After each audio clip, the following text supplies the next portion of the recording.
Today we are going to see a new topic of regional planning, that is the cumulative causation theory. So this cumulative causation theory, let us see.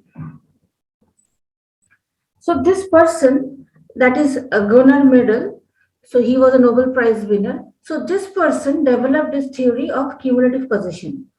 And in his theory, he actually tried to analyze the development process of the Asian countries. Because why the Asian countries? Because generally these countries are the least developed countries, or in the scale of development, they are not much developed.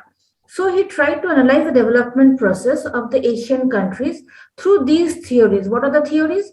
Theory of backwash effect, the cumulative causation theory, and the institutional reform theory of development. And we are going to see this cumulative causation theory of economic development. Now, before we go into details of this cumulative causation theory, now there are two terms actually, which will be coming up in this theory.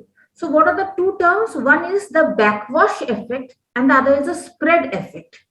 So we need to know what is the layman's meaning of this backwash and the spread effect. Now, many of you might have been to a sea resort, to a beach, etc. So you will see that the waves will be coming and then the waves will be receding back. Now, when the waves are coming, so this is in very layman's language I am saying. This is not exactly what, like the sea waves are not what Gunnar Myrdal he wanted to say, but he used the terms from the sea waves. So you see when when the waves are coming, they are having a spread effect, just spreading onto the beach, like you are seeing from this clip over here. And then when it is again, of course it is spreading, but again you see that the water which has already spread is again receding back into the sea. So this is the backwash. So one, it is the spread effect, that it is spreading onto the beach, the water, and also whatever is in the water that is spreading onto the beach. And then again, whatever is in the beach, the water, and with that, the various other materials which has been deposited maybe. So those things again gets what receded back into the sea through the backwash effect. So these are the two terms which I need you to understand, that the backwash effect and the spread effect. Now, in this cumulative causation theory, that is this theory of development and backwardness, just like I had told you, that this theory of cumulative causation, this has got two kinds of terms. What are the terms? The backwash and the spread effects.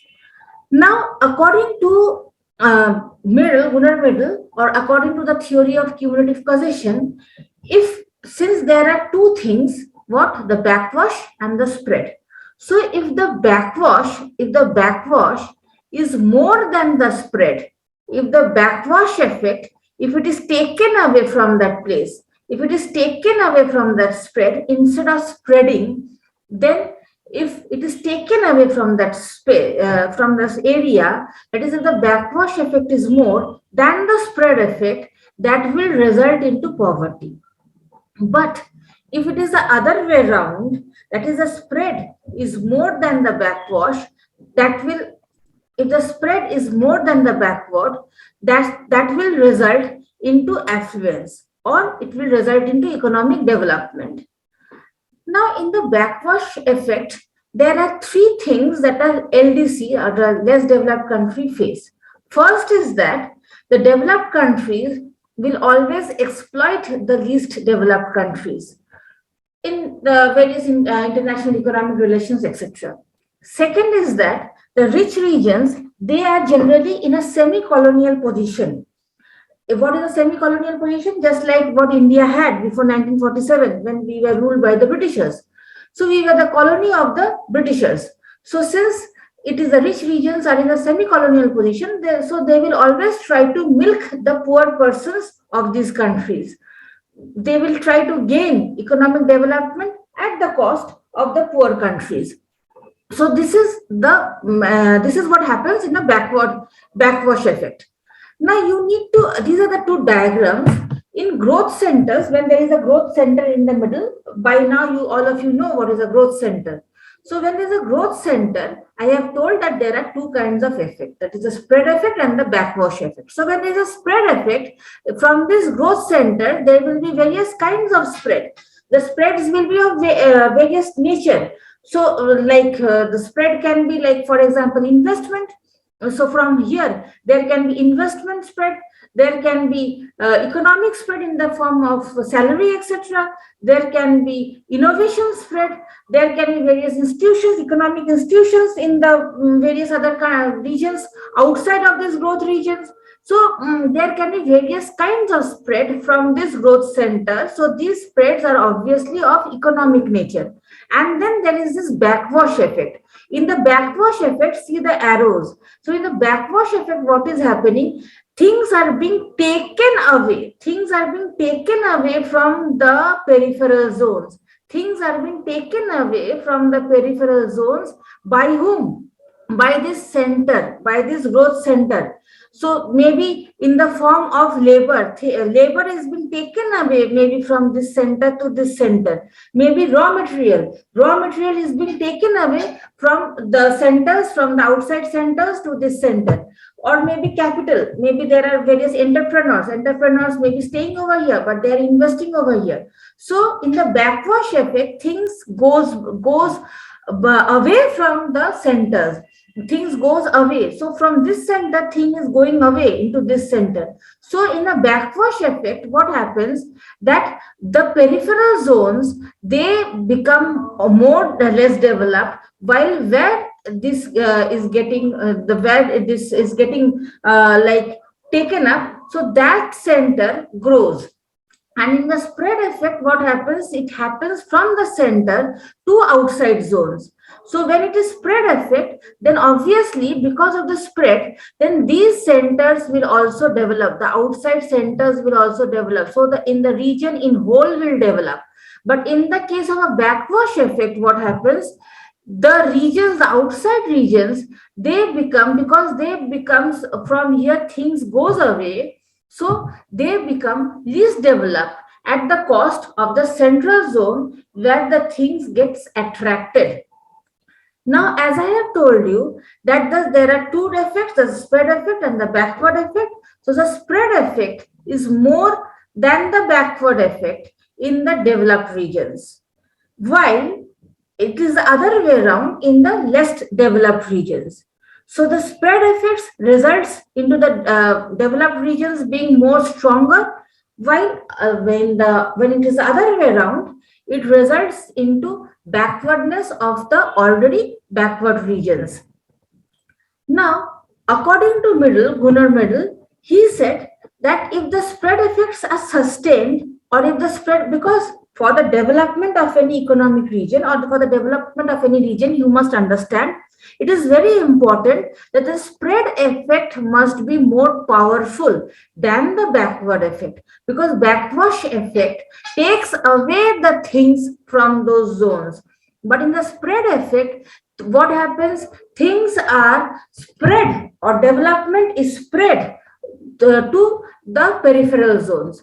So according to Gunnar Myrdal, if the spread effects are sustained, or if the spread effects are accelerated, and the backward effects, the backwash effects, they are resisted or rebounded back to their original position, that will result into what? Development, economic development of the backward regions.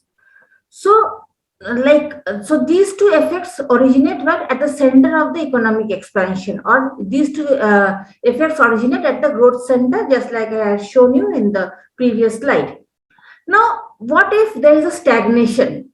It is said that if it is accelerated or it is resisted, so that means this is a dynamic concept. But what if there is a stagnation? What if that the spread effects is also not happening and the backward effects, backwash effects are going on? So what if there is a stagnation? So then comes the role of the big push. So a push has to be given. Through this push, the stagnating situation has to be broken. Now, how can this big push be given? So what are the big push? So the big push may be in the form of economic incentives, It can be in the form of various subsidies, market subsidies, etc. So it can be government interventions, various form of government interventions. So when these occurs, when this economic incentives or the when these economic incentives occurs or a big push occurs, so this results into what? This results into the rebound effects on the backwash effects. So when these occur, so the backwash effects gets regulated while the spread effects comes into effect. So what are the various backwash effects? The backwash effects are these, that is the migration of the labor. So I had already told you about this from the slide. So the migration of the labor from the peripheral zones to the central zone, for the movement of capital from the peripheral zones, there is backwash, it is getting backwashed to the central growth center or raw material, etc. And what about the spread effect? So the spread effect is also from the growth center, that is in the center. So when things like investment, innovation, or economic institutions, they move from the central location to the peripheral locations, to the outside locations, then that is spread effect, because that would result into linkages for the less developed regions. That will result into producing raw materials for the developed regions. That will result into industrial expansion for the other region, not only for the central region. So when there is investment, innovation in the other regions as well, that will be industrial expansion for the other region, and that is what is required. Instead of only a single area where there is industrial expansion, where there is single region where there is economic institutions, what is required is that there must be diffusion of these things in the other regions also. When there is diffusion, then the whole region will be developed. And so for doing that, what is required is that government action is required. Without government action, the big push cannot be given. So since the spread effect, it will have a gradually declining effect, gradual decline at a constant rate from the growth center. So it is very much essential that we try to develop various sub-growth centers, various other growth centers than the already existing growth center at the middle. It is very much essential for that. There is the concept of vicious circle of poverty. Now, the vicious circle of poverty, this says that if there is excessive backwash effect, this will keep the LDC, that is a less developed country, into a circle of poverty. That is, they will keep on into a cycle of poorness. They will remain poor if this vicious circle goes on. If the backwash effect is excessive, then they will remain poor. So this will keep a less developed country poor. So inequalities, they do not get reduced on their own, but they get accentuated. And when there is a disequilibrium or inequality between two regions, that is one region which is having a very developed kind of a thing, the economy, and the region which has got a less developed region. So this disequilibrium or this inequality will go on increasing and this will go on into resulting the vicious circle. If what happens if the various forces, or the various government forces, etc., do not come and intervene. Now, according to Myrdal, the various market forces, the play of the forces in market, they normally tends to increase rather than decrease. So if you just leave these things onto the market, the things will be all right according to the market. The inequality will be all right. That does not happen. If we leave it on the forces of the market, then the inequality between the regions, they will go on increasing. So how it will go on increasing? Once a particular region develops faster, then that region will go on developing. That region will have a comparative advantage over the other regions, and when it has a comparative advantage over the other regions, then that region will become cumulative. This is almost the opposite of the vicious circle of poverty. So the region become cumulative. So when the region will become cumulative, then this will result into more industrial development of that region, because that in that region it has already developed faster. When it will develop faster, then obviously people will try to invest more into that region. So when people will try to invest more into that region, when more laborers will come into that region, so these will in short result into more industrial development, because the region has become cumulative. One profit will lead to another profit. These profits will lead to third profit. So that is a cumulative. It becomes cumulative. There is a term in economy which is called cumulative interest. So the various profits will lead to much more profits. The various economic development will fetch more economic development. So this is cumulative development. So this will result to more industrial development of the already developed region. So by this, what will happen? The regional inequality will much more be widened. So you can understand this through the core periphery model as well. So in the core periphery model, like in the periphery, this supplies the like what is the core periphery model? This I will be explaining to you in the next class.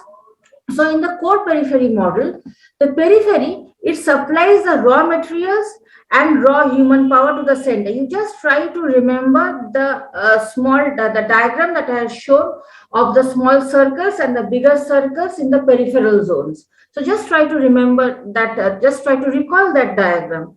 So the peripheral zones, the zones which are in the periphery, what I had said during that time, that they supply raw material, labor, etc. So the periphery, they supply the raw materials and the human labor, that is to the center.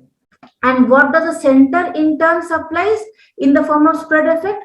They supply technical know-how and the finished goods they supply.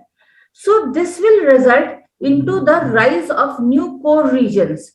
Now, when there are more core activities at the center and there are subsidiary activities, so this will result into favorable flow from the center to the periphery. When there is flow from center to the periphery, then that will result into new centers being developed in the peripheral zones. And this will also result into various other new peripheral zones where this will develop again surrounding the new centers. So the periphery, what happens if this becomes a net loser, because when the effects are the backwash effects, and the center becomes the net gainer if the effects are the spread effects. Now when the spread effects, again the same thing, in such a case there will be economic integration. When the when the spread effects dominate, the core region will develop further. And when there is economic integration between the center and the periphery, this will result into a more homogeneous spatial system. Now, this economic integration, this does not develop if there is a colonial system, because during that kind of a system, when the rich countries are there to milk out the LDCs, then there cannot be an economic integration. But supposing if these regions are within a specific region or within a specific country, then if there is economic integration, if economic integration is developed, maybe through government intervention, if there is economic intervention between the center and the periphery, this will result into a more homogeneous system. During that time, the spread effect will dominate. The backwash effect cannot dominate. But if the backwash effect dominates, then the periphery will remain weak. Only the center will develop, which I have been saying. Now, under such circumstances, what will happen? The core, the center, the core will continue to experience a cumulative benefit. That is a circular upward force. And when the center will go on increasing, will go on developing, then the periphery will obviously go on weakening. Now, this theory can be proven by what? Market mechanism. It cannot bring equality. Just like I told you, market mechanism cannot bring equality between regions. But what it will do? It will increase inequalities. So for that reason, what is required? Government intervention is required to check the backwash effect from getting cumulative. Because we have to make either the backwash effect cumulative or the spread effect cumulative. If we make the backwash effect cumulative, then the region will go on being into a vicious cycle of poverty. It will remain a poor state. Spread effect cumulative, then that will result into the region being developed. So I hope you have understood what is the meaning of cumulative. Cumulative means when one of that thing that like that magnets that tries to attract more of that thing. So when it is backward, when it is under development, if it is cumulative, that will be more of under development. When it is spread, when it is development, when it is cumulative, that will result into more of development. So the process of cumulative causation, this does not start accidentally due to some momentum of an early start, etc. And once the growth starts, the various economies, that is the external and internal economies, that will bring a continuous growth at the expense of the other peripheral zones. And then the regions in the periphery that will remain into a stagnation point, or that will remain into a regressive point, regressive pattern. From the backward regions, there is outflow of resources, there is outflow of human power, there is outflow of development.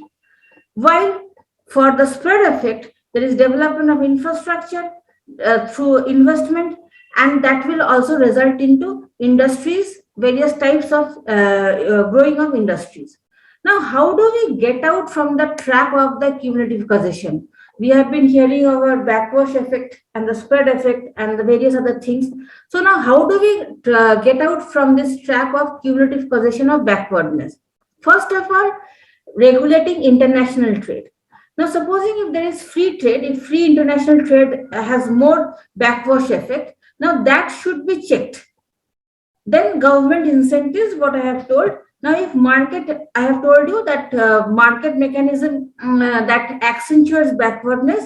So government incentives is required so that the regions which are less developed, over there more economy can be injected, and so that that region can have some spread effect. Then there's the balanced regional growth.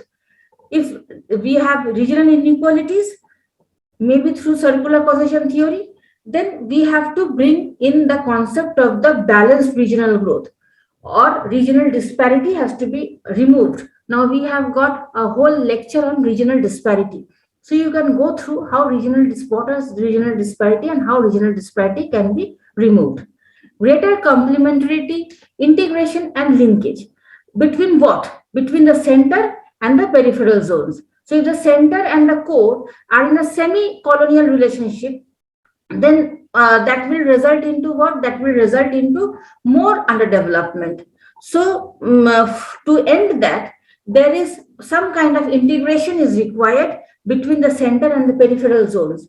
When that kind of integration will be developed, then both ways can be looked after. That is, the spread effect can be also seen, and from where the backwash effects are occurring, those regions can also be looked into.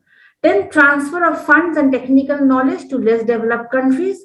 Now, of course, this is very much required so that the spread effects can be more taken up than the backwash effects. In fact, Gunnar Myrdal, he goes as far as to suggest that the developed countries, they should now transfer the funds and the technological know-how to the less developed countries. Why? Because so that the backwash effects can be compensated and more spread effect can come up.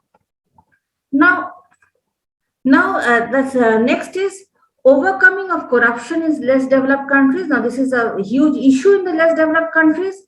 Now this has to be like taken care of. In many of the nations, this has become a national habit. So this has to be taken care of if you want to bring about a more developed, a balanced development. And then the models, various countries have come up with various kinds of economic models. Now, models are actually unrealistic. So, Myrdal prefers a theory more than model. And then he wants institutional reforms. Myrdal wants institutional reforms, because when we have institutional reforms, then the various like the various angles of the government, that is the politicians, the officials, the business people, when we have an international institutional reform, all of them will work together. When all of them will work together, then that will result into the annihilation of the vested interest groups. Now, when all of them will work together, that can bring out, that can bring about a development for the nation. Then, what are the strengths and weakness of this particular theory? See, Gunnar Myrdal, he was a Western economist. So, although he was from rich or developed region, developed country, yet he exposed the role of what a rich nations they do in keeping the various LDCs poor, or how to develop the LDCs. Generally, that is not how the people from the rich regions this think of. They generally think how they can become more richer. But he thought the other way around, and he favored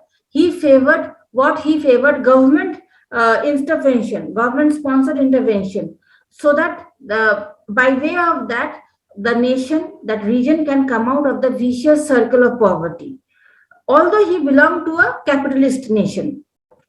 Although these were the strengths, but what is the backwardness, what is the weakness of this particular theory is that he said a lot of how these things can be done, etc. But he failed to provide a stepwise or a stage-wise detailed economic growth process or the theory of development. He failed to give that. He did not, he just said that this thing may happen, that thing may happen, but he did not give any stepwise, stage-wise, detailed economic growth process. So that is the major weakness of this theory. So that was all about this theory of cumulative causation.